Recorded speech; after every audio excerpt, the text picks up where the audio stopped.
62 to 67. Мы начнем с того, что с разговора о том, где был Павел с 62 по 67 год.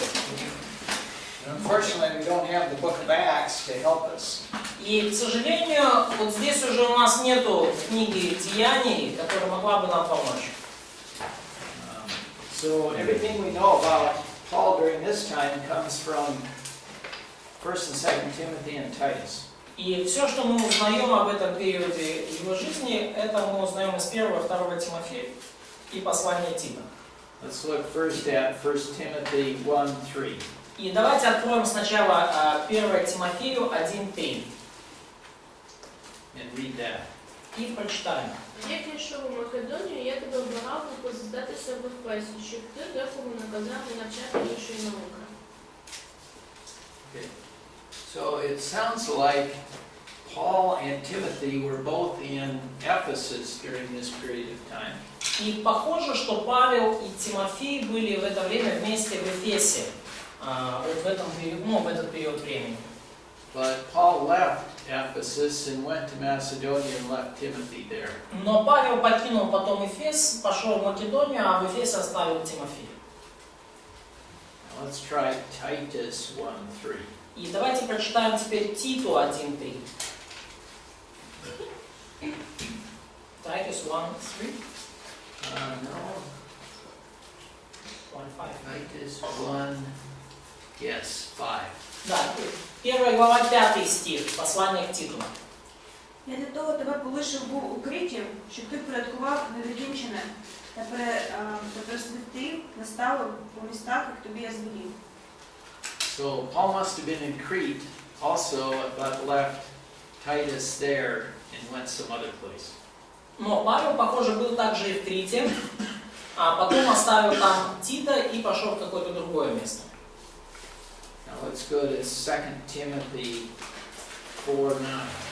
И давайте сейчас откроем 2 Тимофею 4:9.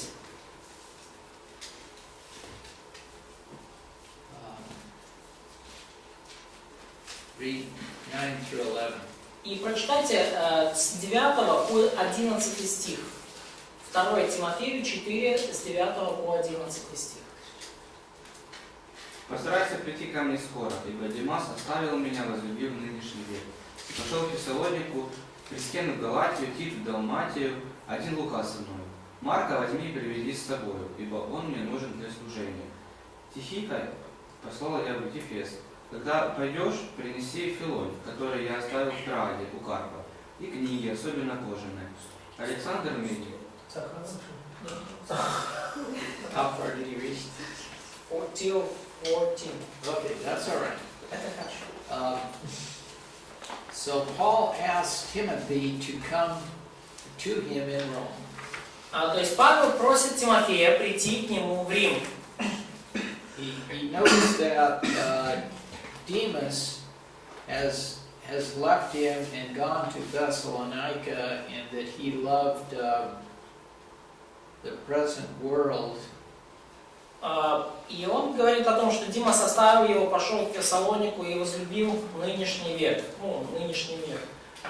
So we don't know what happened there, but apparently Demas was he thought the things of the world were more important at this time than serving God. Мы не знаем конкретно, что там произошло, но очевидно, что Димас решил, что вещи этого мира более важны, чем служение Богу. And then he says this Croesus has gone to Galatia. И также он говорит, что Крискент ушел в Галатию. It doesn't say he had the same problem that Demas had. He may not have had a problem at all.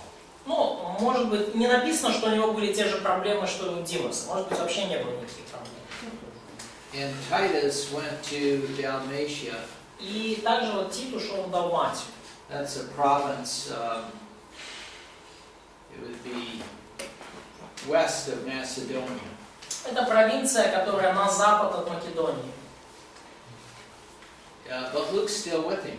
Но Лук все еще с Павлом.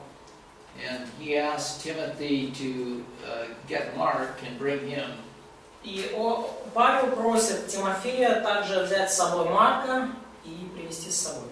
And then he says that Tychicus he says, I've sent him to Ephesus. So maybe he was sending Tychicus to replace Timothy in Ephesus so Timothy could come to Rome. Ну и дальше он пишет, что Тихика я послал в Эфес, и может быть он именно для того и послал Тихика в Эфес, чтобы тот заменил Тимофея, пока Тимофей пойдет в Рим к Павлу. And he warns him about this Alexander in verse 14. И в 14 стихе он его предупреждает об вот этом Александре, мельнике. And read 16 through 18. И прочитайте, пожалуйста, с 16 по 18 стих.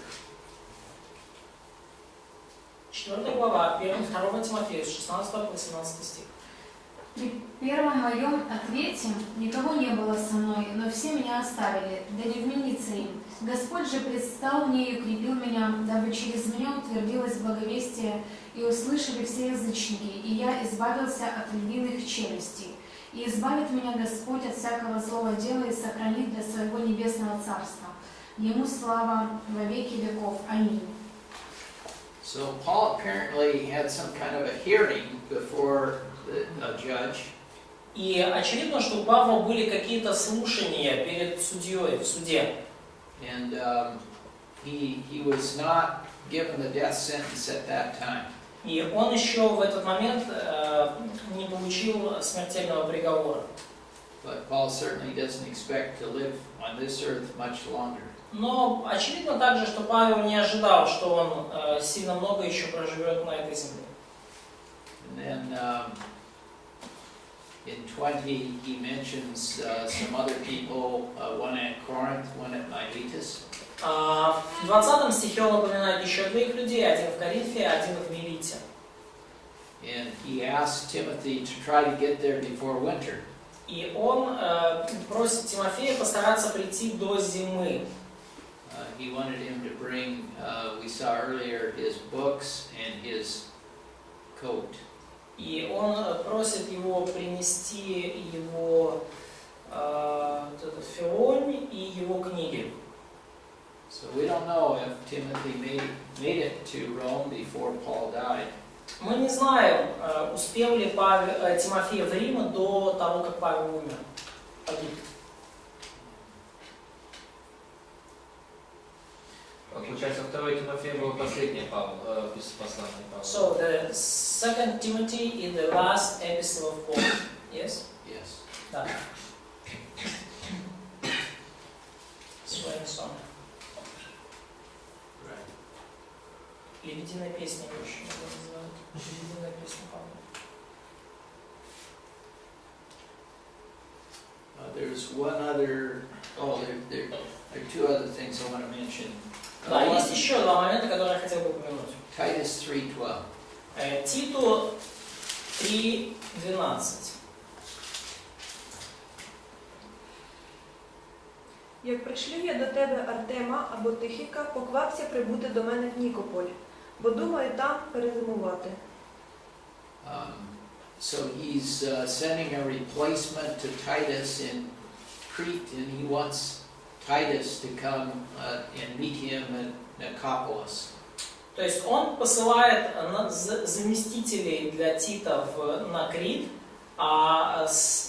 и хочет, чтобы Тит пришел к нему в Никополь. И хочет там с ним встретиться. And Nicopolis is north and west of Corinth, but on the seashore.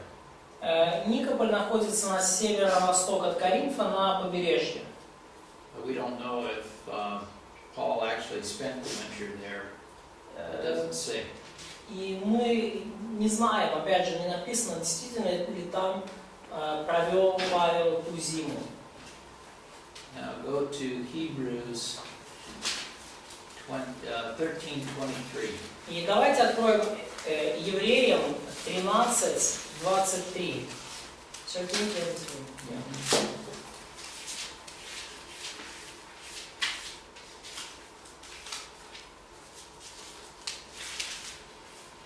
Знайте, что брат наш Тимофей освобожден, и я вместе с ним. Если он скоро придет, то увижу вас.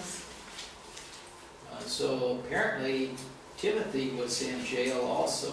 И очевидно, что Тимофей также находился в заключении. So we don't know, but maybe when he went to Rome, he was imprisoned. И мы не знаем точно, но может быть во время, по дороге в Рим он был заключен, попал в заключение. But whoever wrote the book of Hebrews is just noting that Timothy has been released, and Но кто бы ни написал послание к евреям, он отмечает, что Тимофей был освобожден. he's going to visit them, И что он собирается их навестить.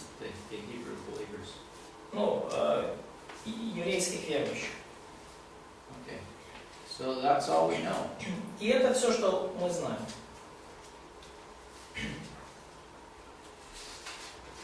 Any questions? Есть ли какие-то вопросы у вас? Okay, 1 Timothy. Итак, первое послание к Тимофею.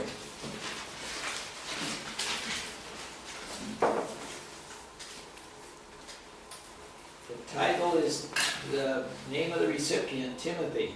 Первый раздел, название. Название взято из имени получателя, Тимофей.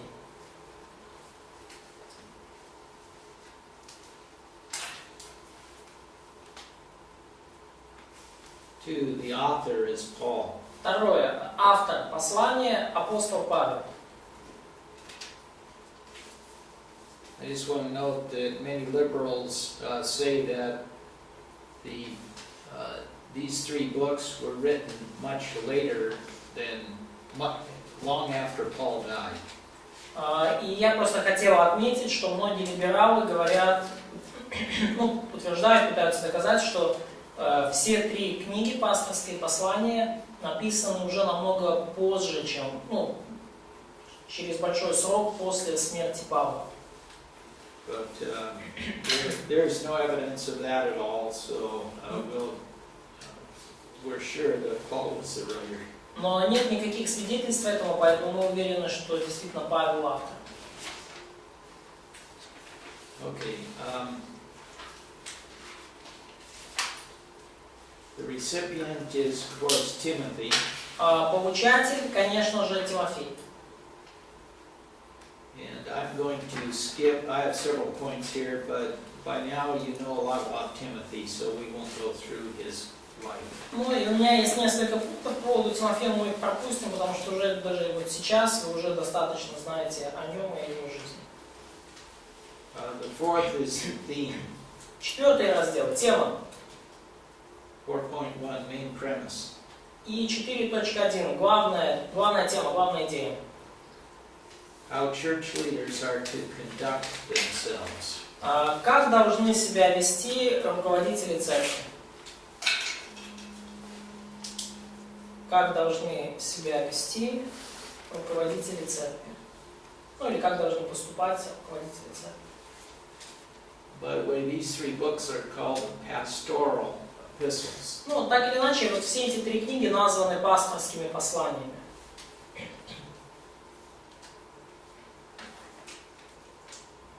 Okay, I have 4 points under this.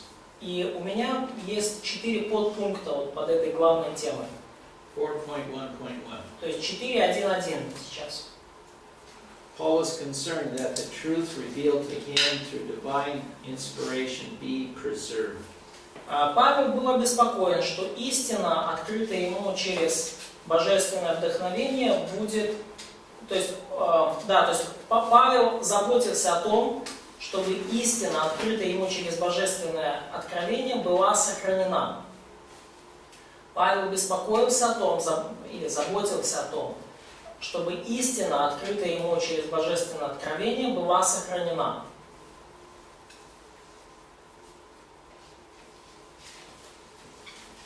You can imagine how important this was for him. Вы можете представить себе, насколько это было для него важно. Here this divine revelation came to the Apostle Paul. Вот это божественное откровение, которое получил апостол Павел. And then he had given it to many people. И он этим откровением делился со многими людьми. And every place, every church he established was under some kind of attack from Satan. И каждая церковь, которую он организовал, была тем или иным способом под атакой, под давлением сатаны. And so Paul says in tells Timothy, the things that you heard from me among many witnesses, the same commit to faithful men who will be able to teach others also.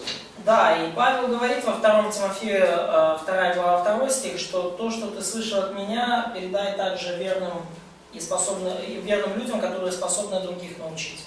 So he wants to make sure that this truth that was entrusted to him is preserved. И он очень хотел, чтобы та истина, которая была доверена ему, была сохранена. And we see that especially in his last epistle. И мы видим это особенно в последнем послании. Preserve this truth. Сохраняй вот эту истину. Okay, 4.1.2. Последнее это 2 Тимофея. 4.1.2. I already talked about this, but Ну, make я уже sure that it сказал. goes from teacher to teacher accurately. Павла заботило, чтобы истина передавалась верно, аккуратно от учителя к учителю. Павел заботился о том, чтобы истина передавалась верно от учителя к учителю. 2 Тимофею 2.2.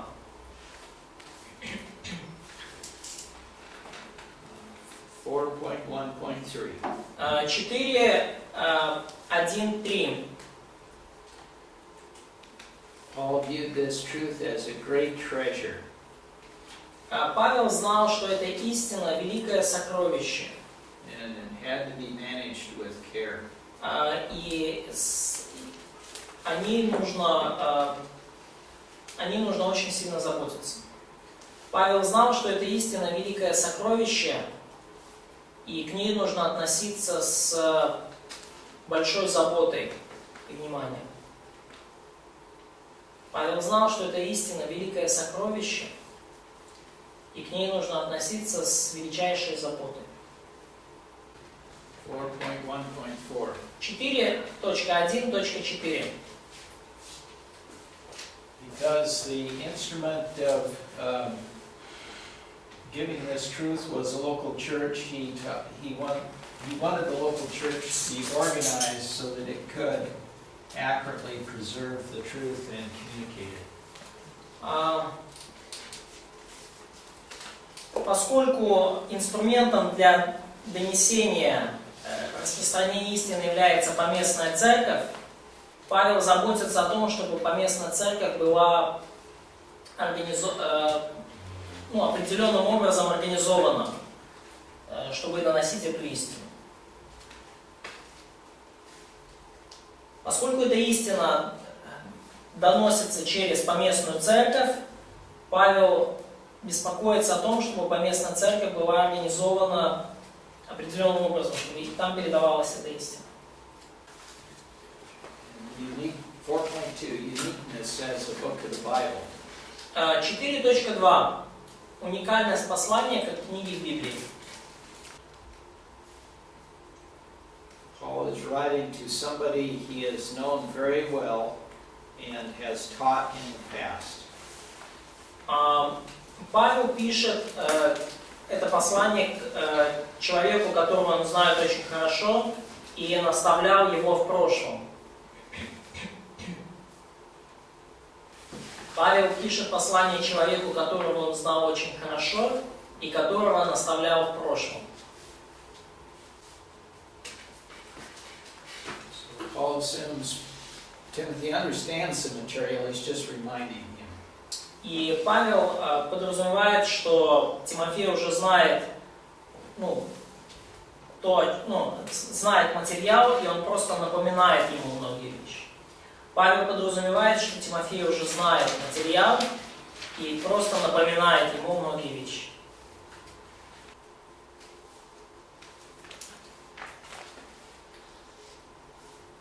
And 4.2.2. 4.2.2. Тоже в разделе уникальность книги. Just like anybody that's going to die soon, Paul wants to give Timothy the most important things to remember. Как и всякий человек, который скоро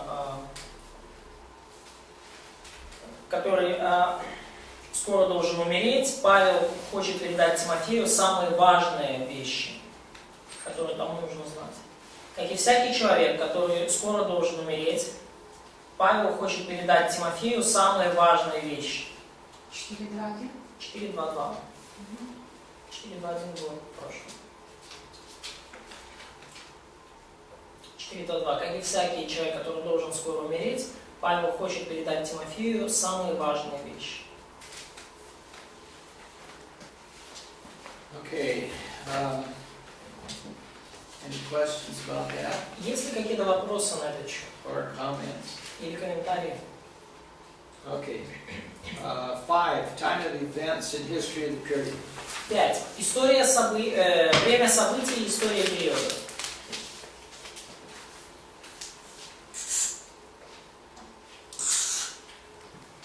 On July 19th, 64, Rome was burned. В 19 июля 1964 года Рим был сожжен. 19 июля 1964 года Рим был сожжен. Случился пожар в Риме. В 1964 году, да. Nero was the emperor of Rome. И императором Рима в тот момент был товарищ Неро. And he became more and more crazy as time went on. И со временем он становился все более и более безумным. And he had a lot of trouble. He had a lot of opposition in Rome. И у него было много проблем и много противников в Риме. So according to history, he started these fires in order to blame it on the Christians. И согласно историки говорят, что он поджег Рим, чтобы обвинить во всем христиан. To pull attention away from himself. Чтобы внимание перенести с себя на них. And so when this happened, the Christians were outlawed. The Christian religion was no longer allowed. И после того, как это случилось, то христианская религия стала вне закона. Она уже больше не была, Up легальной. until that time, Jews and Christians were considered the same religion. Потому что до этого времени и евреи, и иудаизм, и христиане, они воспринимались в Риме как одна религия, похожая. Then they decided that Christians would be outlawed, but the Jewish religion would still be okay. Но и после этого пожара они решили, что иудейская религия остается в рамках закона, а вот христиане, они становятся вне закона, то есть они уже нелегальны, запрещены. Nero finally died in 68, and a lot of this persecution against the Jews or Christians went away. Нерон умер в 68 году. After his death, this persecution went away. In Rome. Да, и после его смерти вот эти гонения на христиан, прекратились на время. But then the Jews rebelled in Jerusalem, and so Titus, the Roman general, destroyed Jerusalem in 70. А потом евреи взбунтовались в Иерусалиме, и император Тит послал войска туда, и они сравняли Иерусалим с землей. So it was not a good time to be a Christian as far as your ability to worship publicly.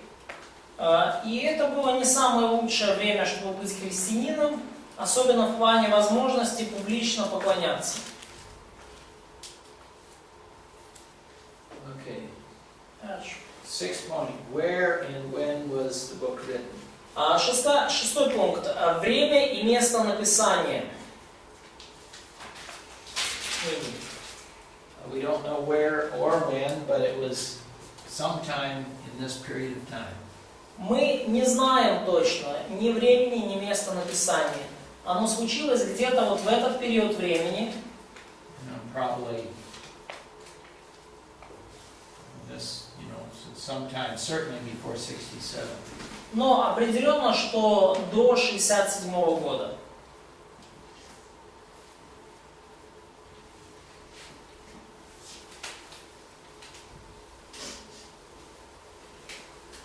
Any questions about that? Есть ли какие-то вопросы с этим связаны? Okay. Outline. План книги. First chapter, Paul urges Timothy to stay in Ephesus and correct false teaching. Первый пункт, первая глава. Павел убеждает Тимофея оставаться в Эфесе и исправлять лжеучение. Или бороться. Павел убеждает Тимофея оставаться в Эфесе и исправлять лжеучение.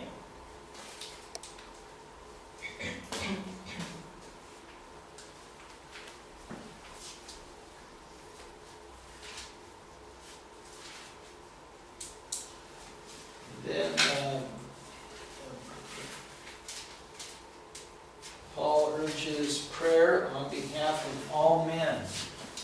И дальше Павел убеждает их молиться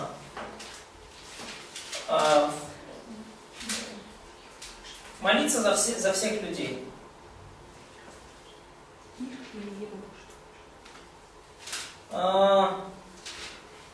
Павел убеждает Тимофея молиться за всех людей. Первый стих. Так, прежде всего прошу совершать молитвы, прошения, моления, благодарения за всех людей.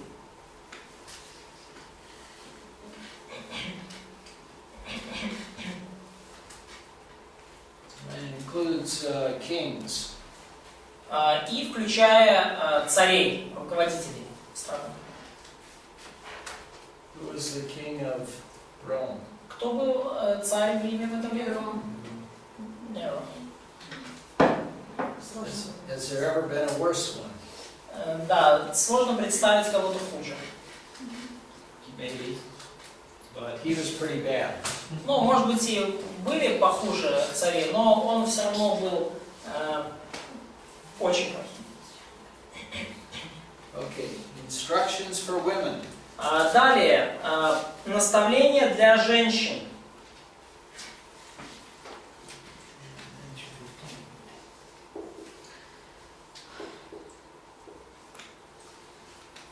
Это 2 глава с 9 по 15 стих.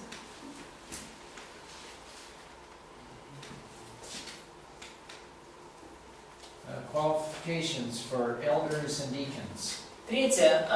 Квалификационные требования к старейшинам, к епископам и диаконам. Квалификационные требования к епископам и диаконам.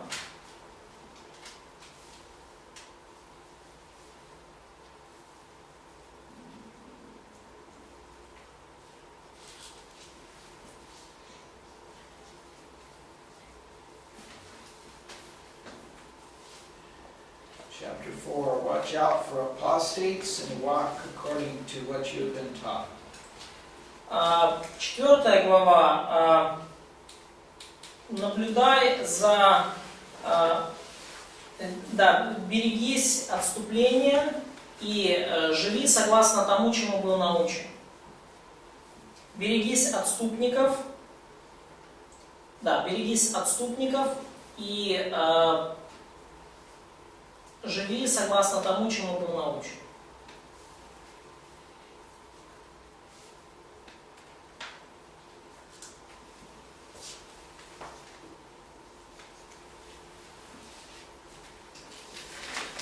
10 отступников жили согласно тому, чему был научен. Дальше, 5 глава.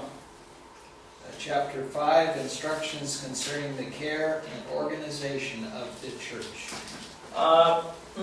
5 глава, наставление касательно заботы в церкви и организации церкви.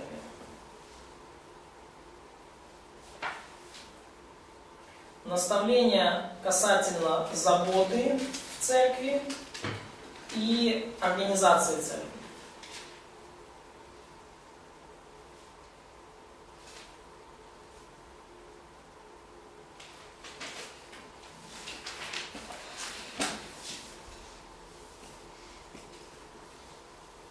Okay, in the last chapter, И последняя, 6 глава, instructions to pastors. наставление пасторам.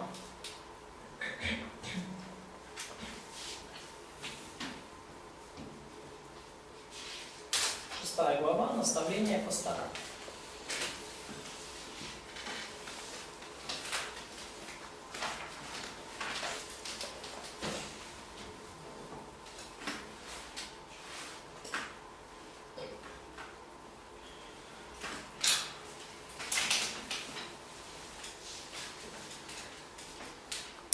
All right, let's go through the book.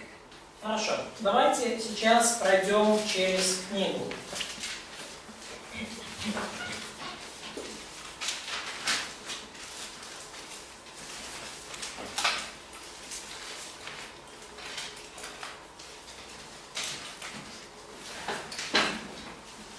Starts right off telling Timothy to stay at Ephesus and to instruct men not to teach strange doctrines. Начинается она прямо с того, что Павел просит Тимофея оставаться в Эфесе и увещевать некоторых, чтобы они не учили странным разным доктринам.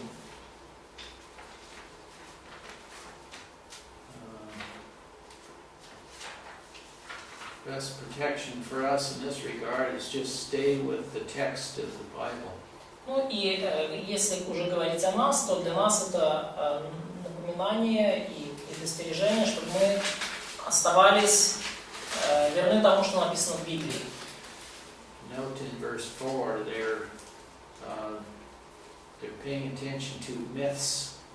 И в 4 стихе он, обратите внимание, что вот эти люди, да, они занимались мифами, баснями и родословиями бесконечными. Those aren't in the Bible. И этого всего нету в Библии. Endless genealogies. Бесконечное родословие. So they were arguing or talking about genealogies beyond what was in the Bible. И они, опять же, они спорили обо всех этих родословиях, о которых совершенно ничего не сказано в Библии. They were speculating on things. Они много спорили, спекулировали. In 6, he talks about fruitless discussion. И в 6 стихе он говорит о пустословии, бесплодных спорах, бесплодных беседах.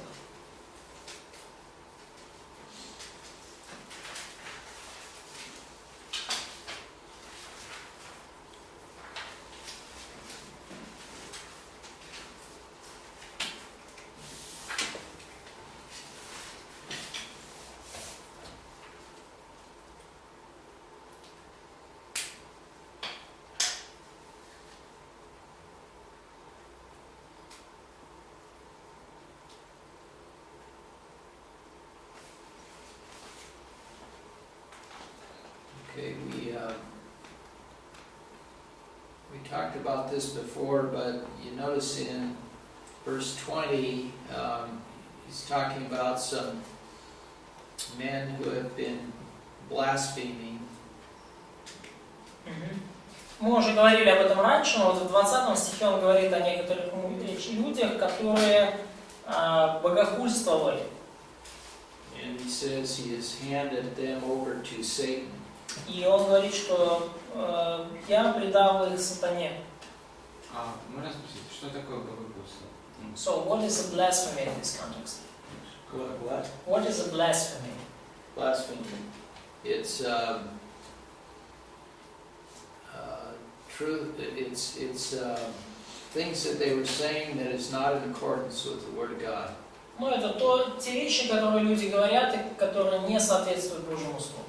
Opposed to the Word of God. И противостоят Божьему Слову. And so Paul. Это фундаментальные вещи? Is it about some fundamental things? I'm sure it is. Да, я уверен. Yeah. Paul says this so that they will be taught not to blaspheme. So he's not. He wants to have them reconciled back to the church. И Павел говорит, что я предал сатане, чтобы научились не богохульствовать. То есть Павел хочет, чтобы они примирились в итоге с поместной церковью. So apparently what he's saying here is that get them out of the assembly, and then Satan will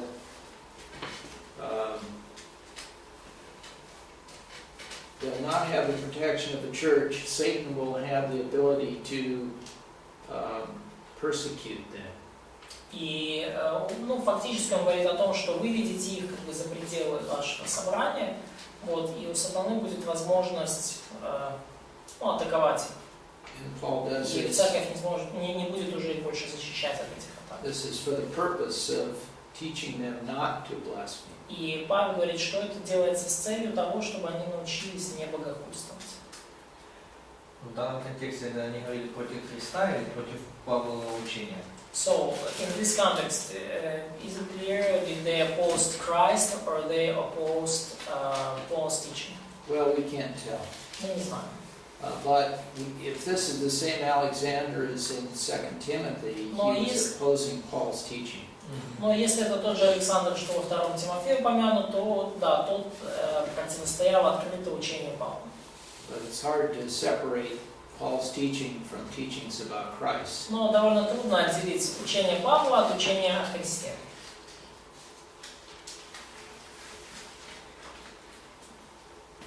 Anything else in chapter 1? Что-то еще в первой главе может быть. То есть эти люди, мне Александр, они были, роль учителей хотели занимать, да? So, did these people wanted to become teachers in church? It sounds like they were trying to teach in the church. Но звучит, как будто они, по крайней мере, пытались учить в церкви.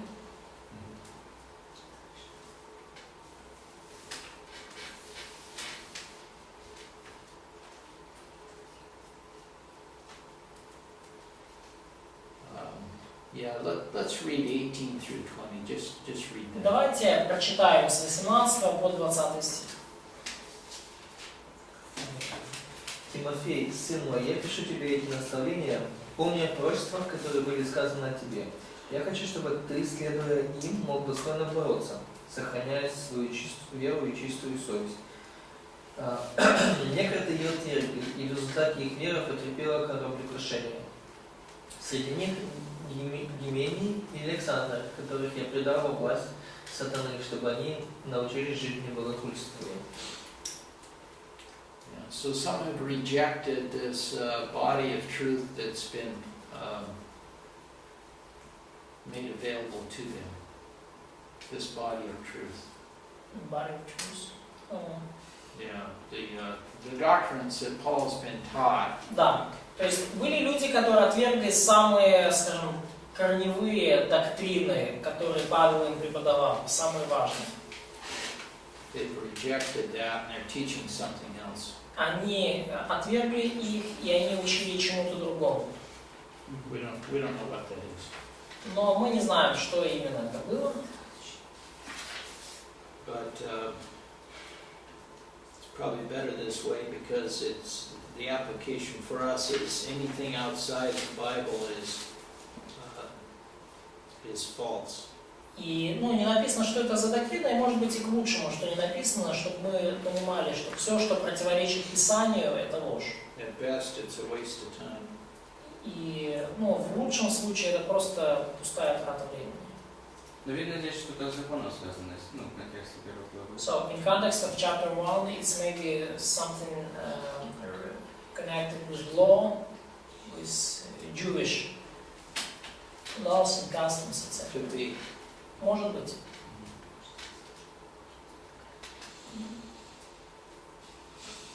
Учитывая, что закон вере противостоит. Especially when we know that the law and faith are opposing sometimes one another. Good. Okay, Да. chapter 2. Вторая глава.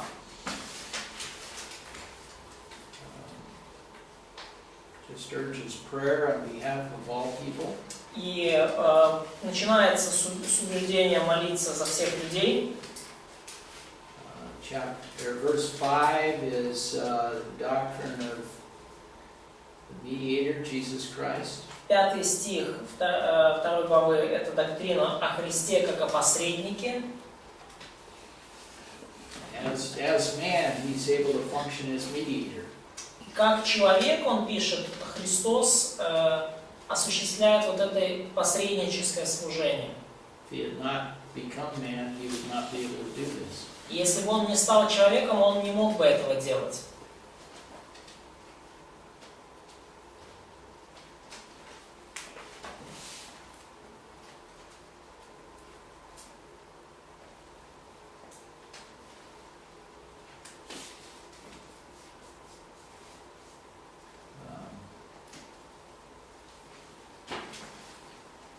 I'll just make a comment on verse 8 there, lifting up holy hands. Другие комментировали 8 стих по поводу воздевания чистых рук. It was the custom of the Jews to lift up their hands when they prayed. Был еврейский обычай поднимать руки во время молитвы. I think that's what he's referring to. И я думаю, что это именно то, о чем, ну, на что он здесь ссылается.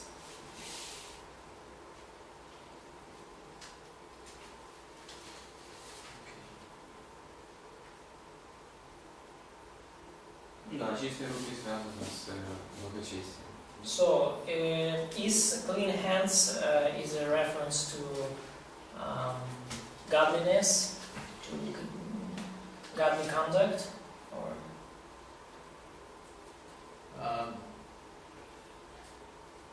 Yeah, the word here is he's referring to the word that's in verse 8. I don't know. It's verse 8, clean hands in verse 8. yeah. Yeah, so is it Yeah. kind of symbol of godliness? Yes. Да, это как символ благочестия.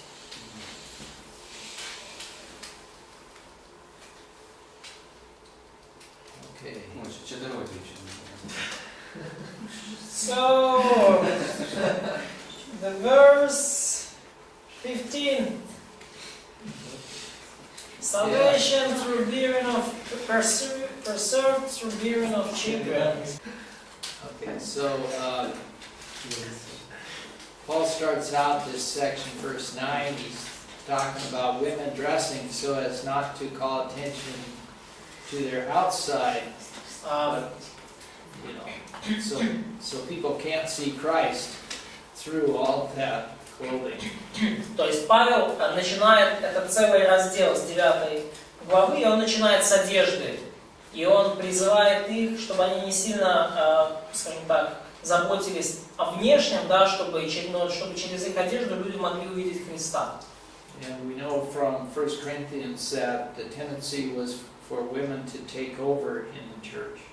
И мы знаем также, что в Коринфе, например, была тенденция у женщин пытаться взять власть.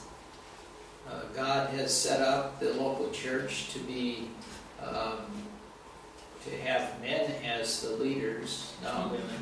Но Бог устроил поместную церковь таким образом, что руководителями там должны быть все-таки мужчины. So he's not saying that women are less important. He's just saying this is the structure of the church. Он не говорит о том, что женщины менее важны, он просто говорит о том, что вот так устроена церковь, такова структура церкви. So I think my opinion of 15 is that he's just saying that if a woman understands her place, then she's going to have phase 2 salvation. It's going to, she's going to be able to function in this life in a way that God intends. И я думаю, что 15 стих говорит в этом контексте, что если женщина понимает свое место в церкви, то она сможет жить и служить таким образом, как Бог ей предназначил. So it's talking about phase 2 salvation here. It's just that she's going to be living the life that God wants her to live. Ну и вот здесь говорится о вере. Faith for salvation.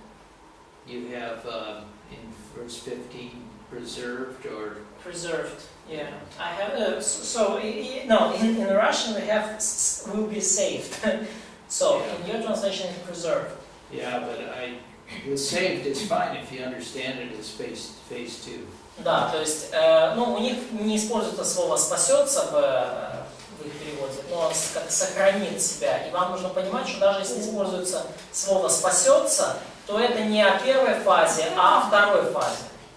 So you check with Paul when you get to heaven. Но вы с Павлом, когда попадете на небеса, вы как-то там присядьте и уточните этот момент. Вот. Но речь здесь, да, по мнению Ллойда, о второй фазе спасения. Now let's look at chapter 3. Давайте посмотрим на 3 главу. Now this chapter 3 and Titus chapter 1 give qualifications for elder. 3 глава, 1 послание к Тимофею, и также 1 глава к Титу дает нам квалификационные требования для старейшин церкви. So there is an office in the church called elder or overseer. These two terms are used interchangeably. That's Luteros or episkopos. Да, то есть позиция, должность в церкви, которая называется по-разному взаимозаменяемый термин епископ или старейшина. I don't take these to be spiritual gifts. То есть я не воспринимаю это как духовные дары. То есть это, ну, с моей точки зрения, это не духовные дары. Там епископ или старейшина, там, ну, как пресвитер в греческом. I think these people would have spiritual gifts of leadership. Я думаю, что эти люди имеют духовный дар руководства. Probably administration. И, возможно, также управление. And certainly teacher, pastor. И определенно дары учителя и пастора. And there are two qualifications that people often overlook in this first verse. И есть 2 квалификационных требования, которые люди часто не замечают в 1 стихе. They should aspire to this office. Они должны желать, они должны стремиться к этой должности. Is that what do they understand from the Russian or the Ukrainian word here? Is So, aspire? Desire. So if anyone desires to be to be overseer. So And that's almost the same. What's the difference in there's 2 words in English. First is aspire, then is desire. Ну вот, ага. We have the same word. You have the same word Да. both times? Да, So, ну вот в их переводе есть 2 слова. То есть, с одной стороны желает, да, а с другой стороны стремится. То есть. So we'll leave it at that. But the idea is that if somebody comes up to you and says, we have to have somebody fill this office, would you be willing to do it? Но идея здесь в чем? Если кто-то к вам приходит, I don't want to do it, but since somebody has to do it, I'll do it. И говорит, а не хотел бы ты, стать там старейшиной, епископом? According И to this, вы так говорите, что ну я как бы не очень хочу, ну если некому больше, ну кто если не я. Вот. Но according to this, you are not qualified. и согласно этому стиху вы не соответствуете требованиям к пресвитеру или к старейшине. Okay. Вы не желаете. Okay. Verse 2. Стих 2. Husband of one wife. Муж одной жены. Paul would not have been qualified since he did not have a wife. Итак, согласно этому стиху, Павел не соответствовал требованиям, потому что он был не женат. God must have made a bad mistake. Похоже, Бог крупно ошибся с Павлом. Maybe God didn't understand that Paul didn't have a wife. Может быть, Бог просто не понял, что у Павла не было жены. The way I take this is that this is a man who has he's a one-woman man. И я на это смотрю так. Is it a literal Greek? Ну, It's a little unclear. okay. Я эту фразу рассматриваю как мужчина одной женщины. Мужчина, у которого одна женщина. So we have to go by the examples and as much as we can figure out from what the word means. Ну, то есть нам нужно смотреть на другие примеры, когда мы видим, пытаемся понять, что же значит это слово. And there are some men who think that they are God's gift to all women. God's gift To to all women. Some men think that they are God's gift to all women. Ага, окей. Некоторые мужчины решили себе, что они являются подарком Божьим для всех женщин. And they tend to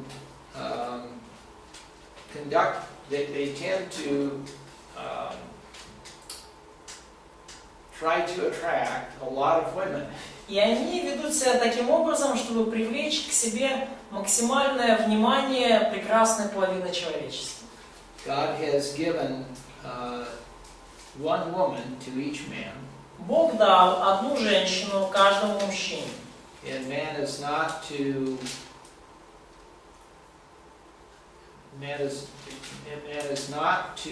pay attention in a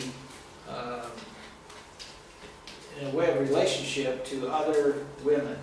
И мужчина не должен в своих взаимоотношениях обращать внимание на других женщин. I'm not talking about having multiple sexual partners here. Я здесь даже не говорю там о том, что там человек имеет сексуальные взаимоотношения со множеством людей и женщин. But what's saying is to be qualified for this position, the man should not flirt with women other than their own wife. Но здесь написано, что для того, чтобы соответствовать этому положению, мужчина не должен флиртовать с женщинами, кроме своей жены. And so, how does this apply then to a bachelor? A man who has no wife. Но как это связано с неженатым человеком, у которого нет жены? And I have a friend who's a missionary. У меня есть друг, который является миссионером. He's 60 years old, never been married. Ему 60 лет, он никогда не состоял в браке. And he has served as overseer. И он служил как епископ. But Старейшин. he teaches women. И он наставляет женщин. But he does not flirt with women. Но он с ними не флиртует, не заигрывает. Does that communicate flirt? Yes, we know it's a flirt. Okay. So Paul's just saying if you do that, you're going to get in trouble in the church. Павел говорит, что если вы так поступаете, вы вляпаетесь в церкви в серьезные проблемы. But I think this also tells us that a woman cannot be an overseer. И это также, мне кажется, учит нас тому, что женщина не может быть епископом, старейшиной.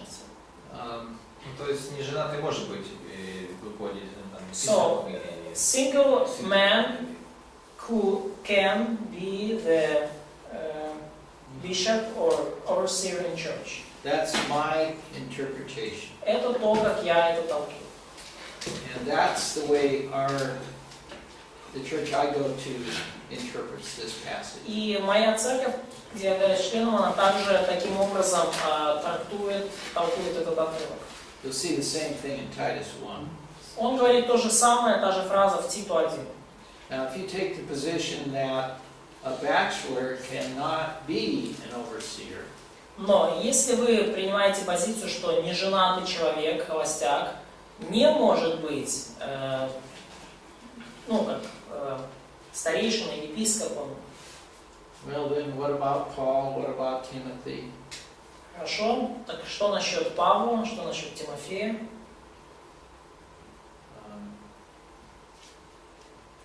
Okay, so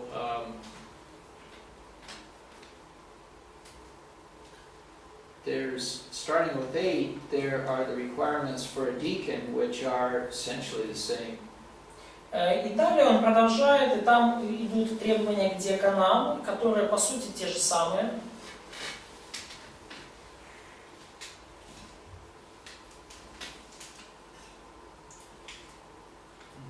Okay, chapter 4. И 4 глава. He talks about apostasy here in the first several verses.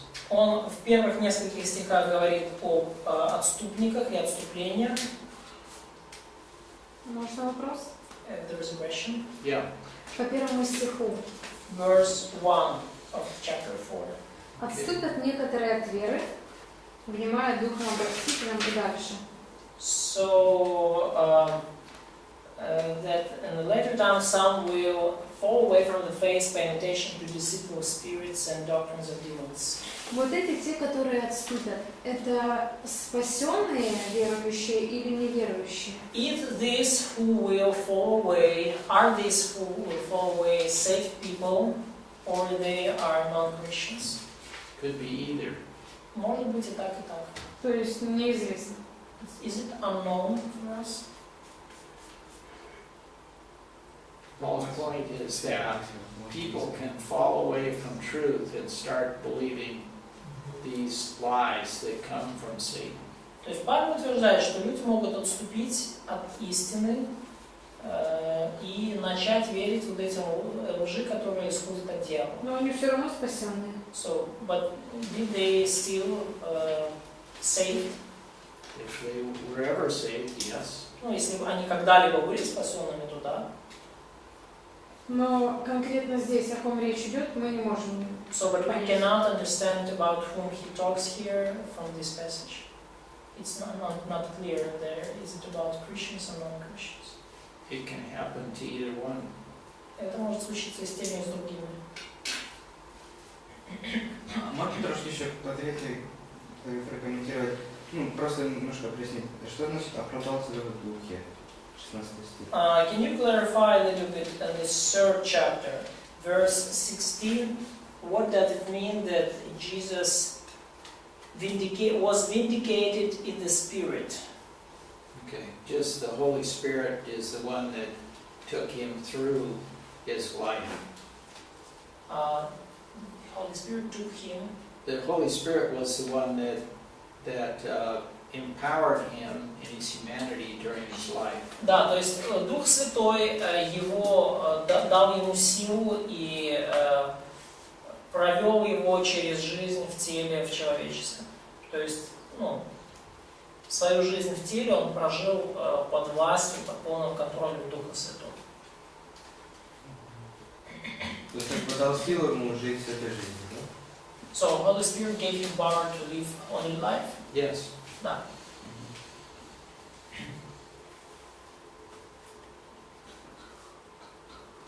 Okay.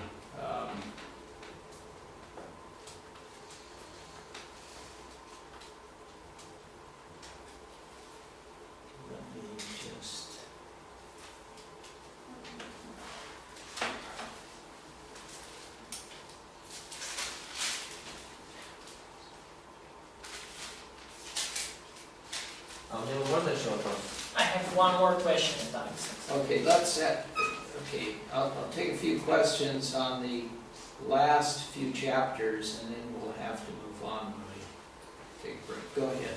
Ну да, сейчас еще несколько вопросов ответим по последним двум главам, и потом уже... Ну да, по поводу пасторства, потому что многие утверждают, что пасторство это функция, но мы видим, что пасторство это также и так. Overseeing or about being pastor. Some people say that being pastor is a function, office in church, and some say that that's a gift. So how do you see this? Well, he does list pastor in Ephesians 4. That's the only place he lists pastor as one of the gifts. Но он перечисляет пасторов в списке духовных даров. В Ефесянам 4 это единственное место, где он упоминает пасторов. So I take that to be a spiritual gift. И я принимаю это как духовный дар. Pastor means shepherd.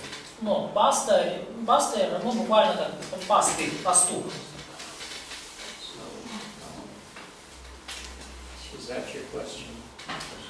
So это не функция. So it's not it's not just a function in church or office in church. I think it's a spiritual gift. Да, я думаю, что это, духовный дар. The office is overseer. Офис, как офис или должность, да, это епископ.